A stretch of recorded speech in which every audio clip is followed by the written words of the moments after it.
Magandang umaga po sa inyong lahat, mga kaibigan. Kamusta po kayo? Lalong-lalo na po sa ating mga kabataan at OFWs. Kapapasok lang, no? Fresh from the Prague Airport, si dating ako, Bicol Party List Representative Saldico, arestado daw for illegal entry pero coordinating na ang gobyerno para iuwi sa Pilipinas. At ang tanong ng lahat, bakit parang kabado si dating House Speaker Martin Romualdez at bakit sabi ni Manila Representative Benny Abante, si former Senator Antonio Trillanes IV, daw ang alas niya. Thrilling ba talaga yung ace card na yan? Mga kabataan, OFWs na nagtatrabaho sa abroad habang pinapanood nyo ito, welcome sa isa pang episode ng Truth Telling. Hindi ito chismis, ito'y fact-based analysis na may critical na pananaw. Walang kinikilingan, pero malinaw kung sino ang handang magsalita kahit nasa panganib. Si Saldico ba ang tunay na whistleblower na pinipilit patahimikin o si Martin ang may dahilan para kabado?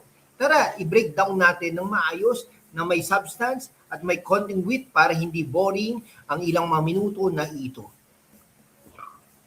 Excuse me po. Bago tayo magsimula, quick shoutout sa best find ko sa Shopee, yung super affordable wireless earphones na crystal clear ang audio. Perfect ito para sa inyong OFWs na nakikinig habang nag-work sa construction office abroad. Check the link sa description.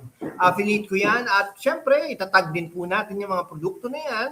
Tulong-tulong tayo at para sa power bank na high capacity, Lazada Best Find, walang patid ang charge kahit 2 oras na analysis tayo. Salamat sa suporta.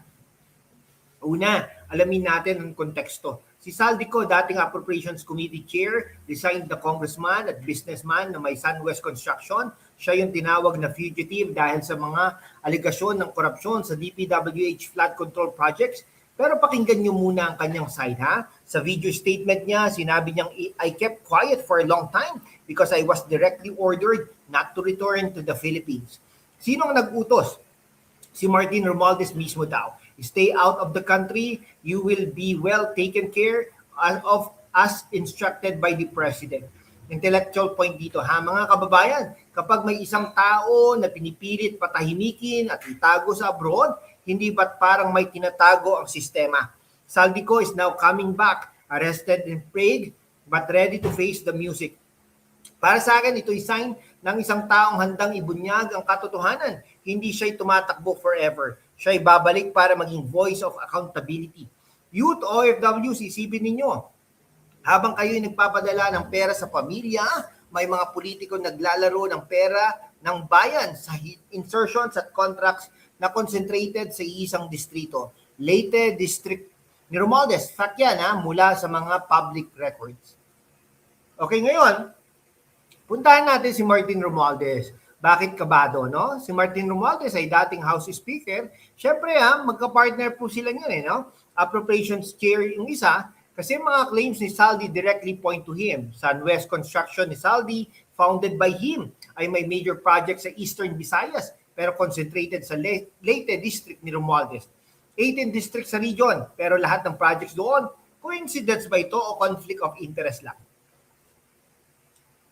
Okay, parang chess grandmaster si Martin, pero ngayon checkmate na siya kasi bumalik ang knight na si Saldi. Sinabi ni Saldi na may threat pa. If you talk, mawawala ka sa bansa, intellectual criticism natin, no? This is not just politics. Ito'y pattern ng power consolidation. Former speaker, kasin yan ng presidente at may control sa budget insertions. Saan napupunta ang pera para sa flood control na paulit-ulit na bumabaha? Nagtatanong lang naman po. Sa bulsa ba? Nagtatanong din po. Saldico is exposing this. Martin, I do not know, question mark po yun. Dinaya at my conscience is clear ang sagot niya. Clear ba talaga, Mr. House, former House Speaker? Habang ang bayan nalulunod sa baha, ikaw ba ay nalulunod sa takot sa pagbabalik ni Saldico, mga kaibigan? Nagtatanong lang po, hindi po natin sigurado kung talagang kinakabahan si former House Speaker Martin Romualdez. Fact check tayo. May 18 self-proclaimed ex-Marines na nagsalita tungkol sa bagmen at money distribution. Si Saldi denied direct involvement pero ang kanyang return ay magbibigay ng due process na matagal nang hinihintay. Critical na tanong ha, bakit ngayon lang aggressive ang gobyerno sa kanyang pag-aresto sa Prague? Kasi alam nilang babalik siya at magsasalita. Para sa mga kabataan, alamin ninyo, to bago kayo mag-vote sa susunod na eleksyon. Corruption is not abstract. Ito'y nakakaapekto sa OFW remittances, sa infrastructure, sa buhay ninyo. Tapos si Benny Abante at ang kanyang alas na si Trillanes. Sabi ni Abante, may malalaking pasabog daw si Trillanes. Trillanes daw ang alas na yan. No? Trillanes denies $2 million from Saldico for ICC probe. Denies din si Abante na tumanggap ng suitcases of cash mula sa ex-Marines link kay Saldi. Parang si Abante ay naghahanap ng hero sa oposisyon, pero si Trillanes deny mode lahat. Kapag ang isang politiko ay umaasa sa ibang pasabog, imbes na harapin ang sariling accountability, parang weak ang posisyon. Saldico is the one actually coming home to face questions. Si Trillanes at Abante, denial at drama. Bakit hindi sila mag-offer ng same level of transparency? Dahil baka parte sila ng mas malaking political chatro na nadidistract sa totoong issue, ang plunder at graft at sa infrastructure.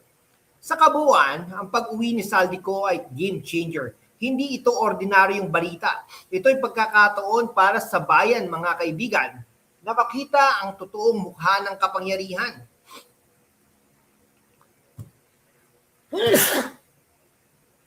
Excuse me po, hindi ko na napos. Po kayo, medyo sinupod po tayo, no?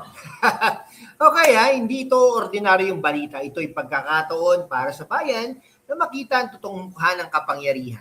Mga kabataan at OFWs, maging critical thinkers kayo Huwag basta maniwala sa denial. Hingin ang ebidensya. Quick plug tayo. Best find sa Lazada, yung multivitamins na immune booster para sa inyo na stress abroad o sa school. Health muna bago politics. At yung notebook journal sa Shopee, sulatin nyo ang facts na ito para maging informed voter. Phone gimbal para sa mga young creators na gustong mag-react sa video na ito at insulated tumbler para hydrated habang nanonood. All affiliate links sa description. Salamat sa pag-support. Mga kababayan, sa mundo kung saan ang kasinungalingan ay nangingibabaw, ang katotohanan ng unang sinisikil. Pero kasama kayo magpapatuloy tayo sa laban, walang takot, walang kinikilingan, at laging handa para sa bayan. Sumali na sa aking YouTube channel membership sa #WalkWithLan at tulungan natin ang channel na maabot ang 100,000 subscribers. Ang inyong suporta ang susi sa kalayaan natin. Para ipagpatuloy ang pagbabalita ng katotohanan. Salamat at kita-kits sa laban. Okay, final thoughts lang natin. Si Saldico ay babalik. Ang tanong, handa ba tayong pakinggan ng katotohanan? I-like, i-comment kung ano ang iniisip ninyo, mga kababayan. At subscribe na para sa mga susunod na expose. Peace out, Pilipinas. Truth prevails. God bless the Philippines. Mabuhay.